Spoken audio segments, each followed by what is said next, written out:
यहाँ अंटार्कटिका के बारे में रोचक तथ्यों का विस्तृत संकलन है। भूगोल और भौतिक विशेषताएं। 1. सबसे ठंडा महाद्वीप। अंटार्कटिका पृथ्वी पर सबसे ठंडा स्थान है, जहां सर्दियों के महीनों में आंतरिक तापमान -80 डिग्री सेल्सियस -112 डिग्री फ़ारेनहाइट से नीचे गिर सकता है। 2. सबसे बड़ा रेगिस्तान। बर्फ के बावजूद अंटार्कटिका तकनीकी रूप से एक रेगिस्तान है। यह सबसे शुष्क महाद्वीप है। महाद्वीप के आंतरिक भाग में वार्षिक वर्षा औसतन केवल 50 मिमी 2 इंच होती है। 3. बर्फ कवरेज। अंटार्कटिका का लगभग 98% हिस्सा बर्फ से ढका हुआ है, जिसमें दुनिया का लगभग 70% ताजा पानी और 90% ताजा पानी की बर्फ है। 4. ट्रांसअंटार्कटिक पर्वत। यह पर्वत श्रृंखला अंटार्कटिका को 2 अलग अलग भागों में विभाजित करती है, पूर्वी अंटार्कटिका और पश्चिमी अंटार्कटिका। यह पूरे महाद्वीप में 3,500 किलोमीटर 2,175 मील से अधिक तक फैला हुआ है। 5. सब ग्लेशियल झीलें।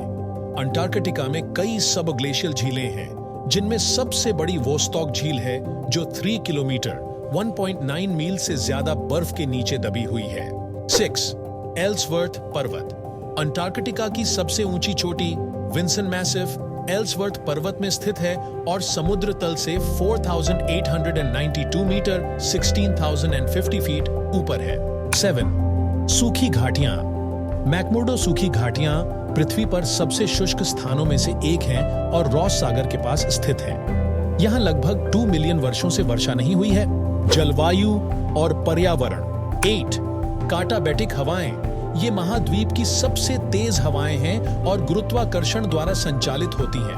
वे 320 किमी घंटा 200 मील प्रति घंटे तक की गति तक पहुंच सकती हैं। 9. ध्रुवीय रात और मध्य रात्रि का सूरज। अंटार्कटिका में दिन के उजाले में मौसमी परिवर्तन बहुत ज्यादा होते हैं। ऑस्ट्रेलियाई गर्मियों नवंबर से फरवरी के दौरान सूरज अस्त नहीं होता है, जिसके परिणाम स्वरूप 24 घंटे दिन का उजाला रहता है। इसके विपरीत सर्दियों मार्च से अक्टूबर में निरंतर अंधेरे के साथ एक ध्रुवीय रात होती है। 10. ऑनरोरा।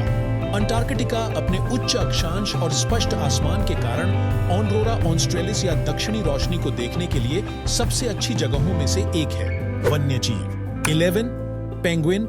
अंटार्कटिका पेंगुइन की कई प्रजातियों का घर है, जिसमें सम्राट, एडेली, जेंटू और चिनस्ट्रैप पेंगुइन शामिल हैं। सम्राट पेंगुइन कठोर सर्दियों के दौरान प्रजनन के लिए विशेष रूप से उल्लेखनीय है। 12. सील।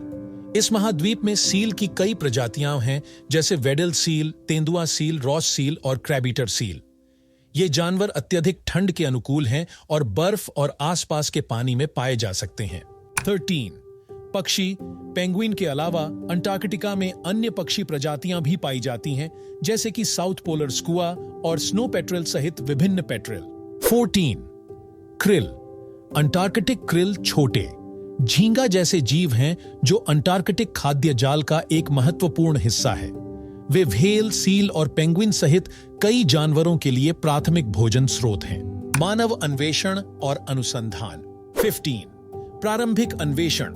अंटार्कटिका के पहले देखे जाने की पुष्टि 1820 में फैबियन गॉटलीब वॉन बेलिंगशॉसेन और मिखाइल लाजरेव के नेतृत्व में रूसी अभियान को दी जाती है। 16. पहली लैंडिंग। अंटार्कटिका पर पहली झांक लैंडिंग 1821 में अमेरिकी सीलर जॉन डेविस द्वारा की गई थी। 17. स्कॉट और अमुंडसेन। सबसे प्रसिद्ध अंटार्कटिक अभियानों में से एक 1911 में रॉबर्ट फाल्कन स्कॉट और रोनाल्ड अमुंडसेन के बीच दक्षिणी ध्रुव की दौड़ थी। अमुंडसेन की टीम 14 दिसंबर 1911 को सबसे पहले ध्रुव पर पहुंची, जबकि स्कॉट की टीम 1 महीने बाद पहुंची और अपनी वापसी यात्रा में मारे गए। 18. अंटार्कटिक संधि 1959 में हस्ताक्षरित और 1961 में लागू हुई। अंटार्कटिक संधि ने महाद्वीप को शांतिपूर्ण वैज्ञानिक अनुसंधान के लिए संरक्षित किया और सैन्य गतिविधि पर प्रतिबंध लगा दिया। 19. अनुसंधान केंद्र। लगभग 30 देशों द्वारा संचालित 70 से अधिक स्थायी अनुसंधान केंद्र हैं। इनमें से कुछ उल्लेखनीय हैं अमेरिकी मैकमुर्डो स्टेशन, रूसी वोस्टॉक स्टेशन और ब्रिटिश हेली रिसर्च स्टेशन। 20. वैज्ञानिक खोजें।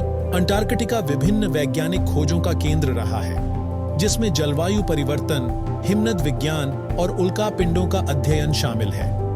अंटार्कटिका के बर्फ के कोर के नमूने सैकड़ों हजारों वर्षों में पिछले जलवायु के मूल्यवान रिकॉर्ड प्रदान करते हैं। हिमनद विज्ञान और बर्फ की गतिशीलता। 21 बर्फ की अलमारियां रॉस आइस शेल्फ और फिल्चनर रोने आइस शेल्फ जैसी प्रमुख बर्फ की अलमारियां समुद्र के ऊपर फैली हुई हैं और सैकड़ों मीटर मोटी हो सकती हैं। ये अलमारियां बर्फ की गतिशीलता और संभावित समुद्र स्तर की वृद्धि को समझने के लिए महत्वपूर्ण हैं। 22 हिमनदों की गतिविधियां। अंटार्कटिका में ग्लेशियर धीरे धीरे लेकिन लगातार चलते रहते हैं। सबसे तेज ग्लेशियर पाइन आइलैंड ग्लेशियर प्रतिवर्ष लगभग 4 किलोमीटर 2.5 मील की दर से चलता है। 23 बर्फ के टुकड़े होने की घटनाएं। बर्फ की अलमारियों के किनारों से बड़े हिमखंड टूटते हैं।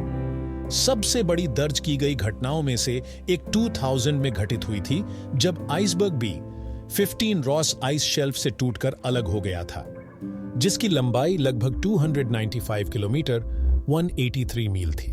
जलवायु परिवर्तन प्रभाव। पिघलती बर्फ।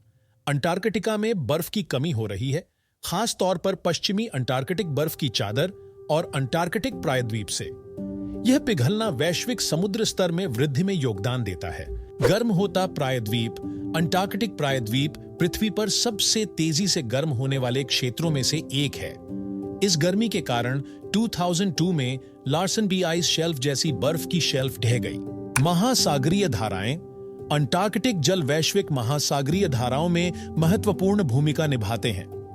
अंटार्कटिक सर्कमपोलर करंट ACC सबसे मजबूत और सबसे महत्वपूर्ण धारा है, जो वैश्विक स्तर पर जलवायु और पोषक तत्वों के वितरण को प्रभावित करती है। अनोखी घटनाएं और रिकॉर्ड। Blood false. यह खारे पानी के आयरन ऑक्साइड दूषित प्लम का एक अनोखा बहिर्वाह है, जो इसे लाल रंग का रूप देता है। यह टेलर ग्लेशियर में स्थित है और एक आकर्षक प्राकृतिक आश्चर्य है। Mount Erebus. दुनिया के सबसे दक्षिणी सक्रिय ज्वालामुखियों में से एक माउंट एरेबस रॉस द्वीप पर स्थित है। इसमें लगातार लावा झील है, जो एक दुर्लभ घटना है। उल्कापिंड की खोज। अंटार्कटिका उल्कापिंडों को खोजने के लिए एक बेहतरीन जगह है, क्योंकि यहाँ की काली चट्टानें बर्फ के सामने उभरी हुई दिखाई देती हैं।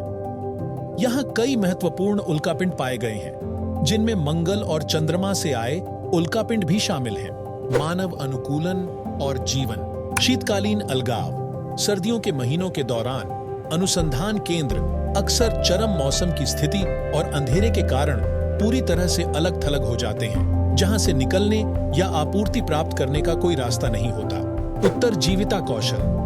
अंटार्कटिका में शोधकर्ताओं और खोजकर्ताओं को चरम स्थितियों का सामना करने के लिए विशेष उत्तरजीविता कौशल और उपकरणों की आवश्यकता होती है, जिसमें ठंडे मौसम के गियर, आपातकालीन आश्रय और प्राथमिक चिकित्सा और आत्मनिर्भरता का ज्ञान शामिल है। पर्यटन।